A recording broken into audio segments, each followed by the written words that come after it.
Nosso irmão quase diácono, né? Irmãos, antes de passar para a palavra, eu quero agradecer o apoio e o carinho que a igreja nos deu, né, a nossa família, desde o nascimento da Lia. Né, ela está bem. É claro que passamos ali um momento de apreensão, né, com o diagnóstico que ela teve, mas os irmãos foram muito acolhedores. Né, não vou citar nomes para não ser injusto, mas agradeço a todos os irmãos que receberam os meninos em casa, que aliviaram para nós ali a correria, que deram uma cesta para Marcela, levaram presentes, enfim, tudo isso nos ajudou a passar por aquele momento de dúvida, de apreensão, com a certeza de que nós temos o apoio da igreja. Então agradeço muito e que Deus abençoe a família de cada um de vocês. Quando o pastor me pediu para trazer essa palavra, né, primeiro o versículo que me veio à mente foi o versículo de 1 Pedro, capítulo 5, versículos 6 e 7, que eu sei de cabeça, esse eu sei. Né? Humilhai-vos, pois, sobre a poderosa mão de Deus, para que Ele, em tempo oportuno, vos exalte, lançando sobre Ele toda a vossa ansiedade, porque Ele tem cuidado de vós. Amém? Esse versículo tem me acompanhado desde quando eu comecei a sentir isso que a gente chama de ansiedade, preocupação ali na transição de escola para faculdade. A gente começa a entender o que é a vida de fato, né? E Deus tem um tempo oportuno para cada um de nós, não é verdade? Por que nós sentimos ansiedade, irmãos? Por que nós, às vezes, nos emaranhamos em nossas preocupações? Porque nós não temos domínio da nossa história, não é verdade? Nós não sabemos o nosso futuro. E muitas vezes nós não compreendemos o nosso passado também, né? A gente não consegue encaixar algumas memórias, algumas experiências, numa linha que a gente quer que seja coerente da nossa história de vida. Nós não temos domínio da nossa história, nem do nosso passado, nem do nosso futuro. Mas nós cremos em um Deus que é soberano sobre a história, não é verdade? E nesse tempo de tantas mudanças culturais, tecnológicas, mudanças até de linguagem, né? Tanta mudança que a gente às vezes não consegue entender onde exatamente nós estamos, guerras agora, né? Estamos aí numa iminência de uma guerra que nós não sabemos o quão violenta vai ser e até onde vai nos alcançar, mas nós cremos em um Deus que domina a história. Ele conhece a capa e a contracapa da biografia de cada um de vocês. Amém? E hoje nós vamos entender um pouquinho como que Deus mostra na sua palavra que Ele é o dono da história e que quando a gente passa por mudanças, apreensões, acelerações de mudanças, né, Deus continua sendo soberano. Então nós vamos abrir as nossas Bíblias em Malaquias, texto de Malaquias, capítulo 4. Eu vou ler do versículo 1 ao versículo 6. Malaquias 4, de 1 a 6. Assim diz a palavra. Pois eis que vem o dia e arde como fornalha. Todos os soberbos e todos os que cometem perversidade serão como o restolho. O dia que vem os abrasará, diz o Senhor dos Exércitos, de sorte que não lhes deixará nem raiz nem ramo. Mas, para vós outros que temeis o meu nome, nascerá o sol da justiça, trazendo salvação nas suas asas. Saireis e saltareis como bezerros soltos da estrebaria. Pisareis os perversos, porque se farão cinzas debaixo das plantas dos vossos pés. Naquele dia que prepararei, diz o Senhor dos Exércitos, lembrai-vos da lei de Moisés, meu servo, a qual lhe prescrevi em Horebe para todo o Israel, a saber, estatutos e juízos. Eis que eu vos enviarei o profeta Elias, antes que venha o grande e terrível dia do Senhor. Ele converterá o coração dos pais aos filhos e o coração dos filhos a seus pais, para que eu não venha e fira a terra com maldição. Vamos orar? Senhor Deus, nosso Pai, nós te pedimos neste momento que o Senhor fale através da minha boca e que o Senhor fale através da consciência, do espírito de cada pessoa presente aqui. que seja o Senhor manifestando a tua verdade e o teu recado para o nosso coração hoje. Derrama graça sobre nós, Senhor. Tira o nosso pecado da tua frente, tira a nossa imundície, nos lava com o sangue de Cristo, para que não nos percamos em nossas distrações, em nossos desejos, mas tenhamos agora, Pai, o único desejo de compreender a tua vontade para a nossa vida. É o que nós pedimos, no nome de Jesus. Amém. Meus irmãos, o texto de Malaquias 4, ele é o último texto antes de 400 anos de silêncio profético, até a vinda de João Batista, que anunciaria a vinda do Messias, Jesus Cristo. E é muito interessante a gente pensar, né, o que Deus entregou para o povo ali naquele último momento de profecia, antes desse período de silêncio. Para a gente entender um pouquinho o contexto, né, Malaquias está falando para um povo que volta do exílio na Babilônia, certo? Nabucodonosor invadiu o reino de Judá, destruiu o templo em Jerusalém, levou o povo hebreu como escravo para a Babilônia, e esse povo fica ali durante alguns anos, por volta de 586 a.C. E aí, no ano 538, mais ou menos, né, o rei Ciro, que já era um rei persa, que já tinha derrubado o reino da Babilônia, ele é benevolente com o povo judeu e permite que o povo volte para a sua terra, reconstrua o templo e volte a adorar o seu Deus. Então, nós temos aqui um contexto de que o povo está na terra de Jerusalém, mas é uma terra arrasada, não tem prosperidade, não tem conforto, né? Isso está descrito lá nos livros de Esdras e nos livros de Neemias, certo? Esdras ajuda o povo a reconstituir a palavra, a adoração ao Senhor. Neemias ajuda o povo a reconstruir os muros e a organização social do povo hebreu. Mas o povo, mais uma vez, é pecador e infiel ao Senhor. Então, havia a violação do sábado, os homens estavam se casando com mulheres estrangeiras, né, o que Deus havia proibido. O templo era usado para outras finalidades. Tem uma passagem em Neemias muito interessante, onde o sacerdote Eliasibe, ele concede uma parte do templo para que um parente seu morasse lá, né, Tobias. E Neemias muito se revolta e vai lá e arranca os móveis de dentro do templo e fala: aqui é a casa do Senhor. E obriga o sacerdote a restaurar o altar, e aonde era colocado o pão, o azeite e as ofertas. Então, o texto de Malaquias, mais uma vez, é um texto de um profeta exortando o povo a retornar para aquilo que Deus tinha estabelecido, como a forma correta do povo se relacionar com ele e o adorá-lo, certo? E a gente vê que ao longo do texto de Malaquias, Deus vai confrontando, como fazem muitos textos dos profetas, né? Confrontando aquilo que ele quer do povo e aquilo que o povo vem fazendo, que é pecaminoso. Então, Malaquias está dizendo: saiam desse ciclo em que vocês pecam, Deus derrama juízo sobre vocês, aí vocês se arrependem, restauram sua comunhão com o Senhor, mas aí vocês pecam de novo. Né? Tenham fidelidade ao Senhor. Né? O povo tinha voltado do exílio, mas o coração ainda não estava com Deus. Então, Malaquias pede uma restauração genuína desse relacionamento com Deus, ao mesmo tempo em que anuncia a vinda do profeta João Batista, que anunciaria a vinda do Messias Jesus Cristo, certo?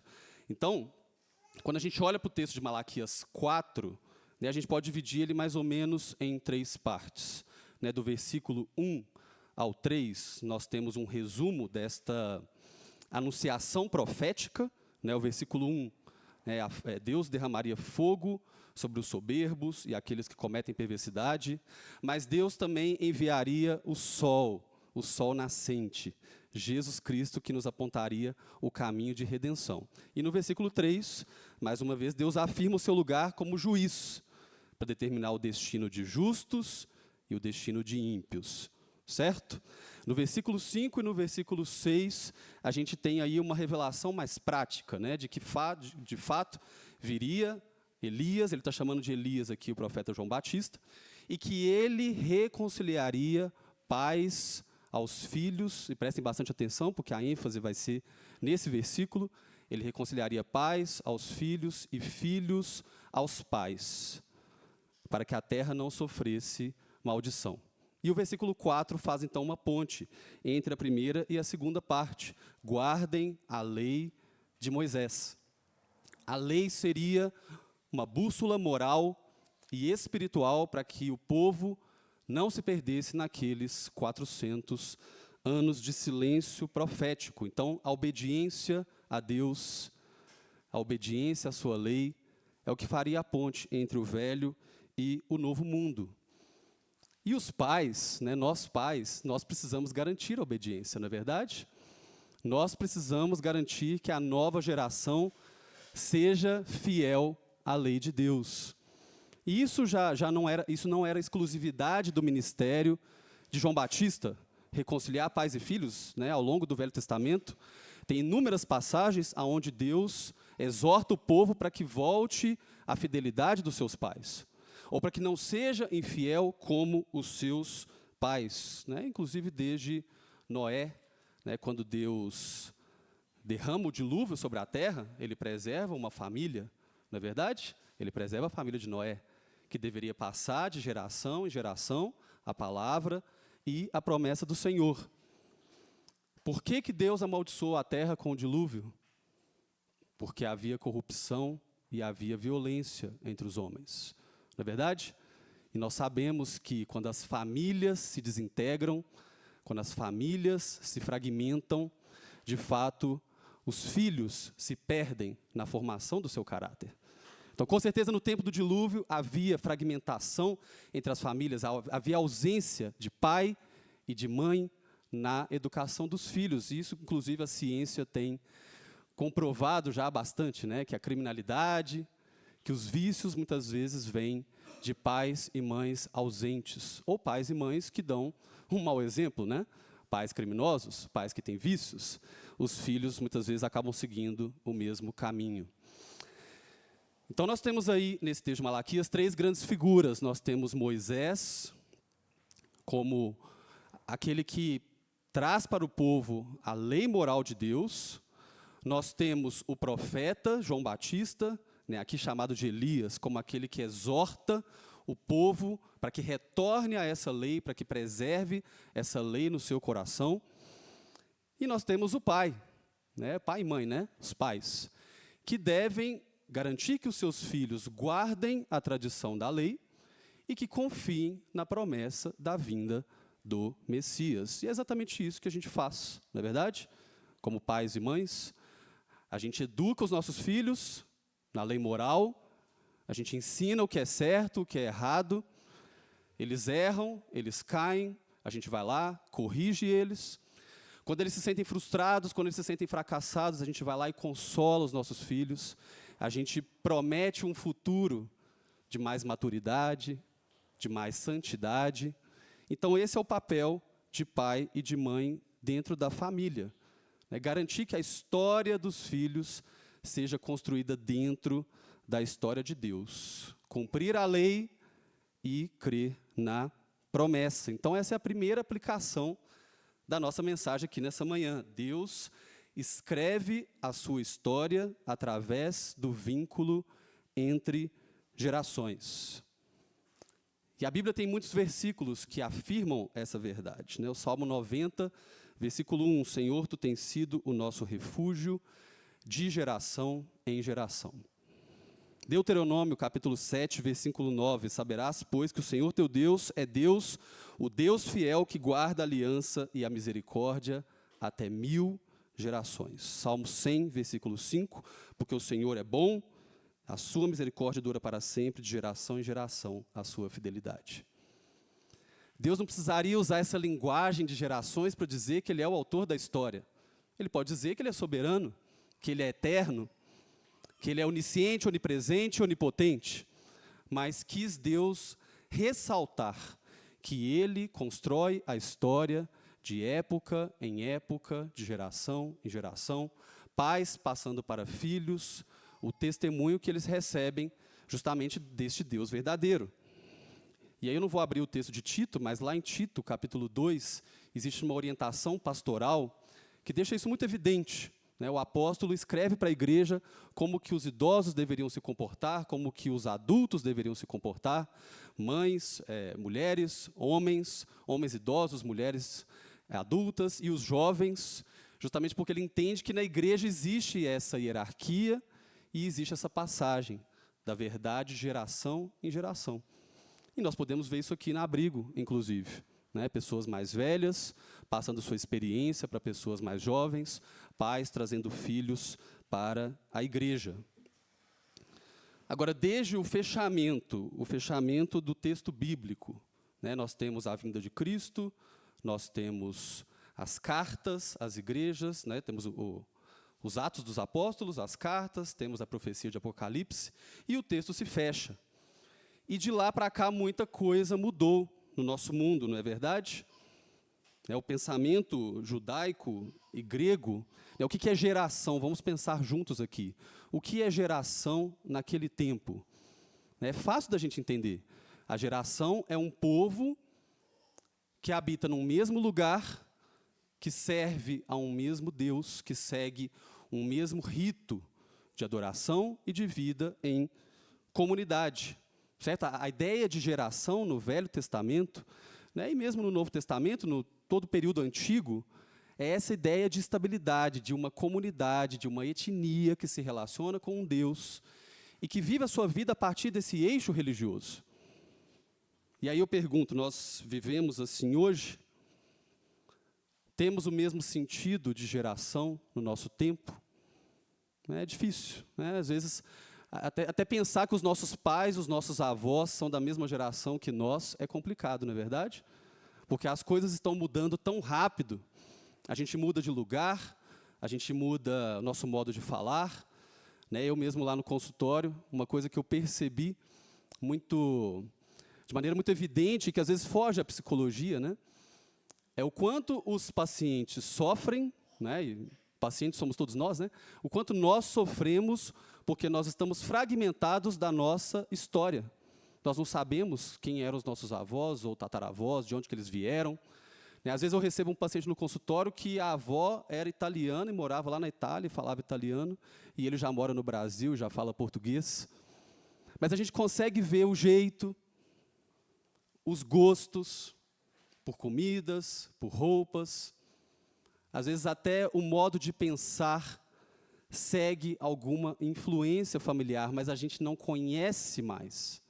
Nós não temos mais esse senso de unidade, de sermos parte de uma família que habita o mesmo lugar, que tem os mesmos costumes. E isso vai nos fragmentando, isso vai tirando de nós a previsibilidade. Se tem uma coisa que é fonte de ansiedade nos nossos tempos, é o fato da vida estar mudando tão rápido e a gente não tem muito lastro, a gente não sabe muito aonde se firmar, aonde nos estabilizarmos. Pensa, um homem lá no período antigo, que saía de um vilarejo e que ia para um ponto de comércio, ele pegava a mesma estrada, o mesmo cavalinho, né? Acredito que o cavalo não mudava muito o modo dele de andar, né, de um dia para o outro. A paisagem era mais ou menos a mesma, as mesmas árvores estavam lá, os mesmos vizinhos que ele cumprimentava. E hoje, quando nós saímos de casa, nós não sabemos o que nós vamos encontrar. Nós não sabemos quem vai estar no trânsito, não é verdade? Nós não sabemos se a pessoa que está dirigindo à nossa frente está num dia bom, está num dia ruim, está estressada. Se é uma pessoa que tirou carteira ontem, nós não sabemos nem se nós vamos pegar o mesmo caminho, né? Eu voltei para Belo Horizonte agora, depois de 4 anos lá em Vitória, e estou morando na região da Pampulha, então eu pego muito Cristiano Machado e Antônio Carlos. E eu falei, meu Deus, esse Cristiano Machado sempre tem em obra, né? Não acaba, né? Sempre uma trincheira, um buraco, não sei o que acontece. Eu acho que eles fazem uma obra para o trânsito ficar ruim, aí o povo fica assim, tem que fazer um viaduto novo, né? Aí contrata uma empreiteira, faz, né?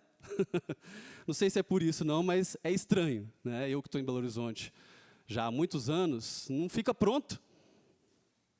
A gente não sabe o que vai encontrar pela frente. Você vai encontrar uma blitz, né? Não precisa fugir da blitz. A gente não sabe, a gente não tem previsibilidade. Quando a gente pensa lá no povo antigo, Você vai conversar com uma pessoa de uma outra casa ali da comunidade. Você sabe mais ou menos quem é aquela pessoa. Ela tem mais ou menos o mesmo modo de pensar, os mesmos princípios, a mesma história ali naquela comunidade. Quando você chega hoje num ambiente novo de trabalho, você é contratado por uma nova empresa, você sabe quem você vai encontrar? Você não sabe. Você sabe como que essas pessoas pensam? Com que princípios elas foram criadas? Quais são as suas intenções? Qual é o modo dela se comunicar? Como que ela interpreta simpatia ou antipatia? Como que ela interpreta que você está aberto ou fechado para ela? Não sabemos. Não temos uma vida em comunidade, não temos sequer a mesma linguagem, as mesmas expressões em comum.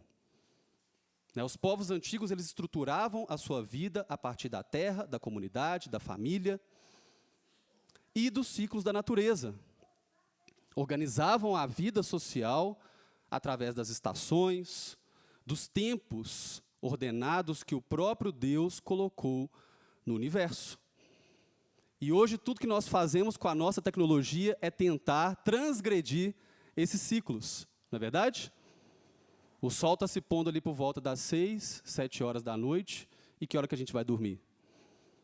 11, 11h30, meia-noite, porque temos eletricidade, temos luz artificial. E às vezes eu tenho que explicar isso assim para os meus pacientes e parece que eles nunca tinham ouvido isso antes. Você está estressando o seu corpo porque o sol já está ali desde 6 horas da tarde dizendo, é hora de começar a preparar para dormir. E aí você acende todas as luzes da casa e aí artificialmente você estende o seu dia por mais 4, 5, 6 horas. Mas o seu corpo não foi criado na eletricidade. Ele foi criado na natureza. Deus nos fez do pó, não é verdade? Não foi da tecnologia. Então, nós usamos a tecnologia, não estou dizendo que isso é ruim, mas nós temos que pensar que Deus coloca certas ordens no universo para nos abençoar. E quando hoje, na modernidade, nós temos a presunção de achar que nós podemos transgredir todos esses ciclos, muitas vezes nós ficamos ansiosos, acelerados, não é verdade? Eu estou falando muito aqui a palavra ansiedade, porque a ansiedade, fisiologicamente, é aceleração. A gente fica ansioso, o coração fica mais acelerado, a respiração fica mais ofegante. Então, muitas vezes, a sensação de desacelerar é a sensação de deixar de estar ansioso, para estar mais tranquilo, mais flow, como o pessoal fala. O texto de Eclesiastes, capítulo 1, versículo 4, olha que interessante. Eclesiastes 1:4, gerações vão e gerações vêm, mas a terra permanece para sempre. O tempo está sempre avançando, a história está sempre trazendo algo de novo, de imprevisível, mas o espaço, a natureza, o habitat natural, ele é estável. E isso nos tranquiliza. Quando nós temos isso. Agora, quando nós não sabemos exatamente de onde viemos, para onde vamos, a gente pode ficar mais ansioso, mais perdido. Esse princípio da natureza como uma referência de estabilidade para nós, ele está lá em Romanos. Acho que o pastor até citou aqui, Romanos capítulo 1, versículo 20. O apóstolo Paulo fala, porque as coisas invisíveis, desde a criação do mundo, tanto o seu eterno poder como a sua divindade, se entendem e claramente se veem pelas coisas que estão criadas, para que eles sejam indesculpáveis. A criação de Deus, ela é estável, ela é ordenada, e quando nós estamos juntos, em família e em comunidade, fica mais fácil entender esse fio condutor da história. A maneira como Deus passa de geração em geração a sua lei e a sua promessa. Então, se o último versículo do capítulo 4 de Malaquias está dizendo que o profeta João Batista converteria o coração dos pais aos filhos e dos filhos aos pais, apontando para Jesus Cristo, para que eu não venha e fira a terra como maldição. Se para Deus salvar a terra, nós precisamos que geração em geração a fidelidade ao Senhor seja passada, também podemos imaginar que essa fidelidade entre pais e filhos depende da terra, depende do lugar, depende de estarmos juntos, de sermos presentes. Não é verdade? Isso é outra coisa que eu também preciso, às vezes, lembrar os meus pacientes, né, que a vida moderna, ela nos torna mais distantes, de fato. Né, quando eu recebo um rapaz que foi criado por um pai que é caminhoneiro e que passa meses na estrada, ou que trabalha embarcado, eu tenho que lembrar eles, olha, isso aqui vem de 500, 400 anos para cá. Durante muitos séculos, a humanidade não viveu assim. Os pais permaneciam juntos dos filhos, no mesmo lugar. E essa é a segunda aplicação para nós. Deus reforça o vínculo geracional através da sua criação. Isso inclui a natureza, a terra, a moradia, a comunidade, a família, a igreja, a nação. Muitos de nós estão perdidos, estão acelerados em garantir um futuro, é porque nós não entendemos exatamente o que foi o nosso passado. Nós não temos o mesmo vínculo comunitário que aqueles homens. E nós estamos desesperados por algum ponto de referência, por alguma estabilidade. E não é verdade que a gente tem essa sensação quando a gente volta para a casa dos pais, né, muitos de nós, quando passa um domingo com a família, faz um almoço com os pais, nós não temos uma sensação de quietude, de aquele modo acelerado que a gente estava ali durante a semana, de repente diminui o ritmo. Às vezes até na nossa própria casa, não é verdade?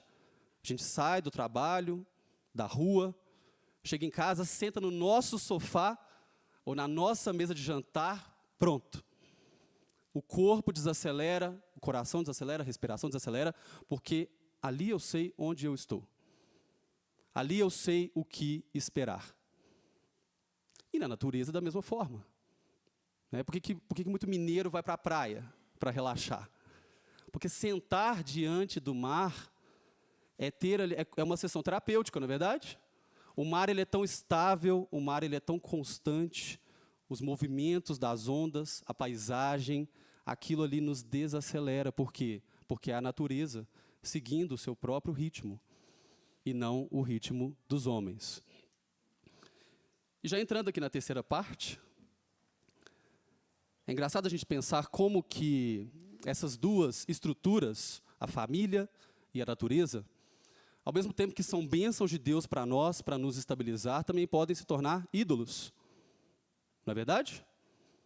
Quantos que a gente não vê e quantas pessoas que a gente não vê exaltando a família, a casa, a parentela, como o seu lugar de descanso emocional.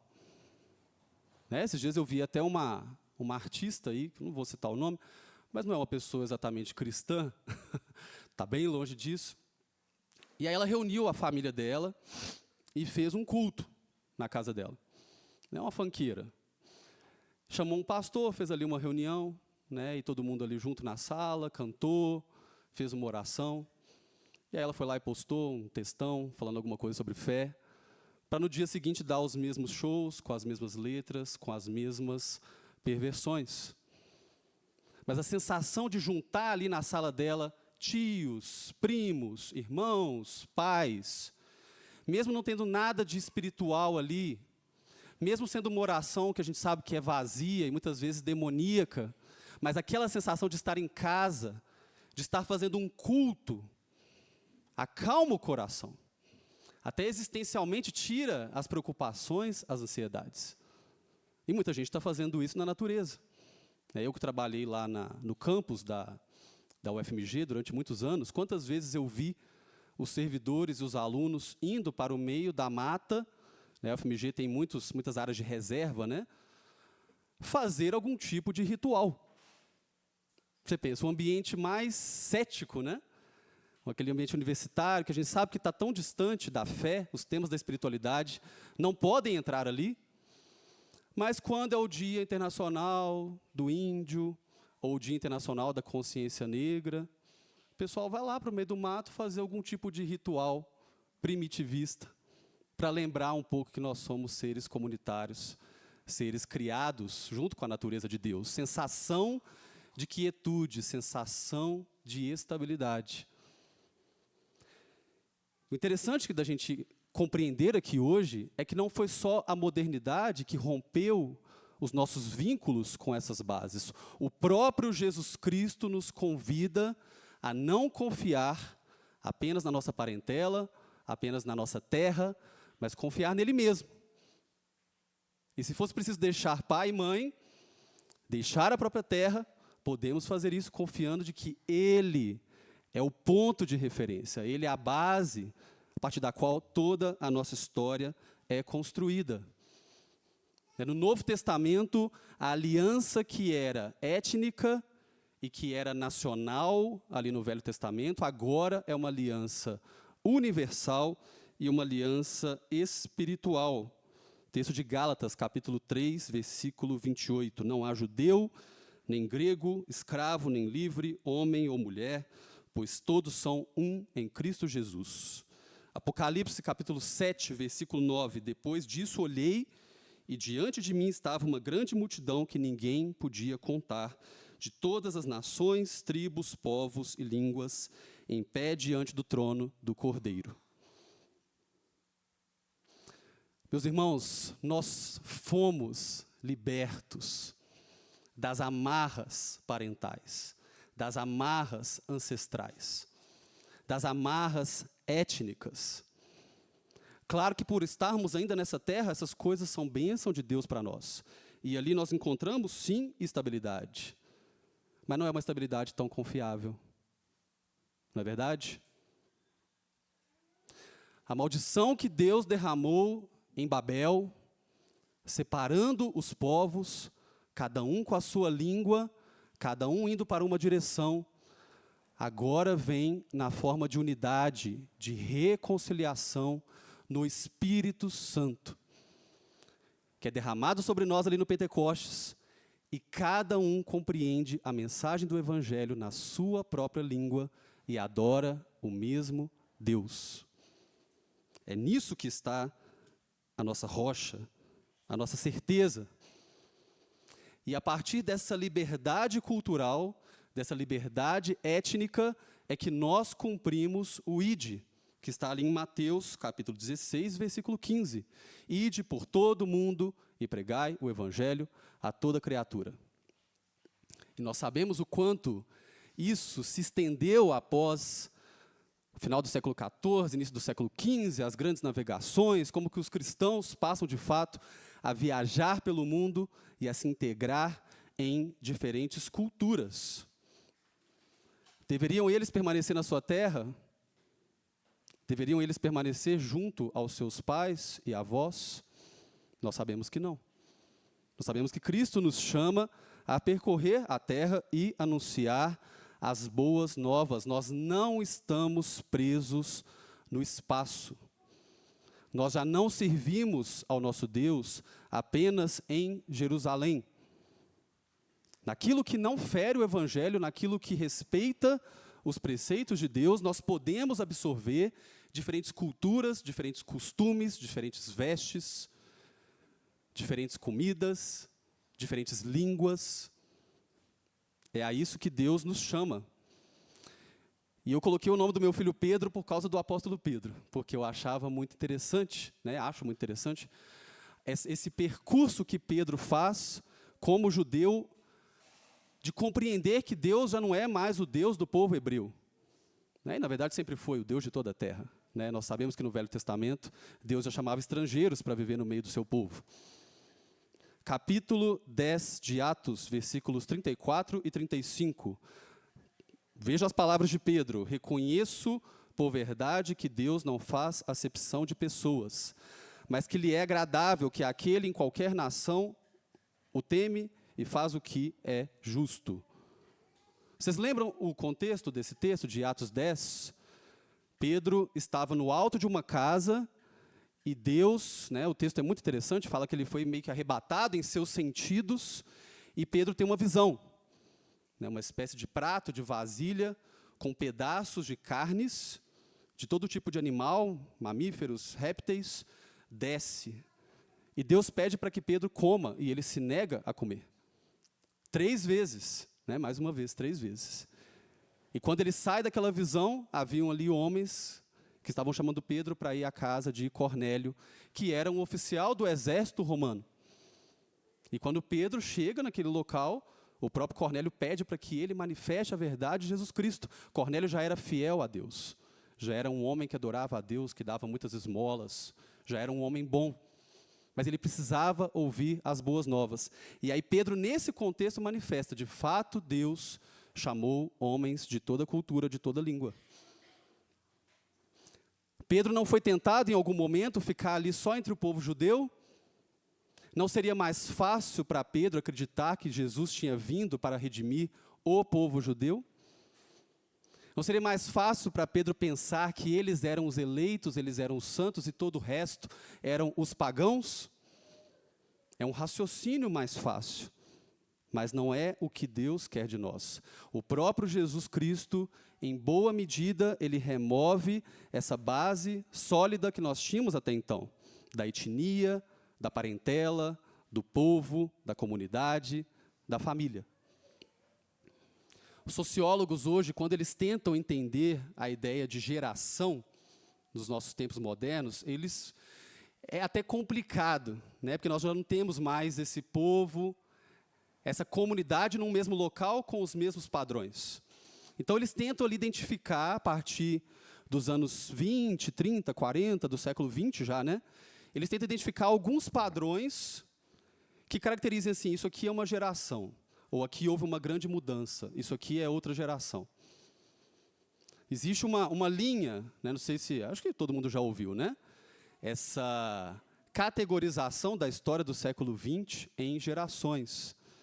Então nós temos a geração ali que os sociólogos chamam de geração silenciosa, que foi até os anos de 1945, é a geração que vive as duas grandes guerras.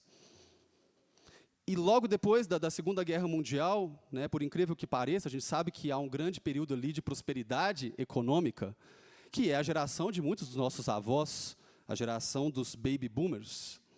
Não é verdade? Homens que trabalharam muito para construir patrimônio, para construir as cidades, para reerguer a civilização ocidental. Nós sabemos até os traumas que vêm dessa geração, não é verdade? Ali começam os problemas no âmbito da família. Os pais que estão mais ausentes, os pais que começam a se tornar alcoólatras, porque a vida lá fora está muito estressora. Depois nós temos a geração X, que é a geração de muitos dos nossos pais, né, ali já na transição do mundo analógico para o mundo digital. Não existem traumas dessa geração também? O êxodo rural, a vinda do interior para a cidade. Depois nós temos a geração Y, dos millennials, a geração Z, que chamam de nativos digitais, né? As crianças que já nascem numa era digital. E hoje fala-se em geração alfa, aqueles que nasceram depois de 2010 e que já estão vivendo um mundo aí de inteligência artificial, né? Sei que tem vários irmãos aqui que gostam desse assunto, né? Uma igreja de motoqueiros e TIs, né? Eu falo que esse é o critério para ser da abrigo. Eu já fiquei fora, não faço nenhum dos dois, mas vou tentar andar de moto para pelo menos ter assunto com os irmãos. Meus irmãos, hoje os sociólogos estão dizendo, os pesquisadores, né, que as gerações estão mudando de 5 em 5 anos, às vezes de 2 em 2 anos. Os padrões já mudam muito radicalmente. Nós já não temos uma coesão geracional. Se você tem 2 filhos com 4, 5 anos de diferença de idade, eles já nasceram em mundos completamente diferentes, concordam? E por isso eles até criaram uma nomenclatura para a geração que nasceu na pandemia, né, que é a geração dos Coronials. A gente sabe quanto ela foi marcada por certos padrões psicológicos, sociológicos, que já não são os padrões de agora. Concordam? E aí os sociólogos falam que existe uma geração aí também, que é a geração TikTok. Não só por causa do TikTok, mas por causa de uma nova linguagem que tem que ser rápida, que tem que ser curta, que tem que ser precisa. E a gente sabe que essa linguagem do TikTok contaminou todas as outras redes sociais, né? Então hoje o Instagram tem os Reels, o YouTube tem os Shorts. E é nas nossas próprias conversas, a gente acaba falando tudo em 1 minuto, em 1 minuto e meio, porque se é assim que a gente passa a semana inteira, nós não vamos ter paciência para ouvir um áudio de 7 minutos no WhatsApp, igual eu recebo às vezes de alguns pacientes, né? Esses dias eu recebi um de 11. 11 minutos. Que vocês olham e falam, meu Deus do céu, quem que é esse sem noção? Mas 11 minutos, você vai pensar que você está conversando, 11 minutos, eu respondo um de 5. Conversamos 16 minutos, é muita coisa? Não é tanta coisa. Ainda posso colocar na velocidade 1,5, 2, né? Para agilizar. Vejam a dificuldade das instituições tradicionais, a própria igreja, a escola, as empresas, em conversar com a sociedade e conseguir absorver as mudanças. Vejam a discussão no ambiente escolar, por exemplo, sobre como os professores agora têm que ter uma formação em psiquiatria, em neuropsicopedagogia. Até 10 anos atrás, eles só chegavam e davam aula para 20, 30 alunos. Agora, eles têm que compreender as especificidades da estrutura psicológica, neurológica de 5, 7, 10 alunos e fazer provas adaptadas, exercícios adaptados. A ciência psiquiátrica, psicológica vai avançando e a escola não consegue acompanhar. Nós já não sabemos mais definir em que geração estamos. E essa é a terceira aplicação da mensagem de hoje. Deus transcende o vínculo geracional quando nos pede para segui-lo como mestre. Ainda existe um papel para a família, para a comunidade, para a nação? Claro que existe. E nós que somos presbiterianos, somos aliancistas, entendemos bem o quanto Deus usa a família para trazer de geração em geração o seu povo para a sua casa. Mas nós sabemos também que as famílias se fragmentam, as famílias se distanciam geograficamente, as famílias se distanciam temporalmente. E, na verdade, sempre foi assim. Os pais morrem e os filhos ficam. E quantas pessoas não conseguem lidar com essa perda, não é verdade? Uma pessoa que tinha a base na família, de repente perde os pais, perde o vínculo, não necessariamente porque morre, talvez porque um vota no Lula, o outro no Bolsonaro, não dá para conversar mais. E as pessoas ficam sem referência, porque estavam presas ao vínculo comunitário parental. Mas Jesus nos chama a transcender esse vínculo e a confiarmos nele como nosso Pai, como nosso Mestre, como nosso guia. E se nós colocarmos esse testemunho no coração dos nossos filhos, a confiança no guiamento de Jesus Cristo, eles podem estar em qualquer lugar do mundo, em qualquer época, eles terão o seu coração aquietado. Seu coração está calmo, estará tranquilo, tudo em volta está acelerando, como disse o pastor. Mas eles compreendem que Jesus Cristo, como Logos divino, como eterno Filho de Deus, está escrevendo uma história que transcende gerações, épocas e culturas. Mateus capítulo 10, versículos 37 a 39. Quem ama pai ou mãe mais do que a mim não é digno de mim. E quem ama filho ou filha mais do que a mim não é digno de mim. E quem não toma a sua cruz e não me segue não é digno de mim. Deus usa famílias, Deus usa comunidades, Deus transmite as suas boas novas, a mensagem do seu evangelho, através de gerações. Mas não são os pais e não são os filhos os autores dessa história. É o próprio Jesus Cristo eterno. E isso não é uma novidade no Novo Testamento, isso já estava lá em Gênesis, palavras do nosso Deus a Abraão. Ora disse o Senhor a Abraão, capítulo 12 de Gênesis, versículo 1. Sai da tua terra, da tua parentela e da casa de teu pai, para a terra que eu te mostrarei. Podemos sair de casa, podemos sair da nossa terra, porque o texto de Malaquias nos promete que o sol da justiça nascerá e nos guiará.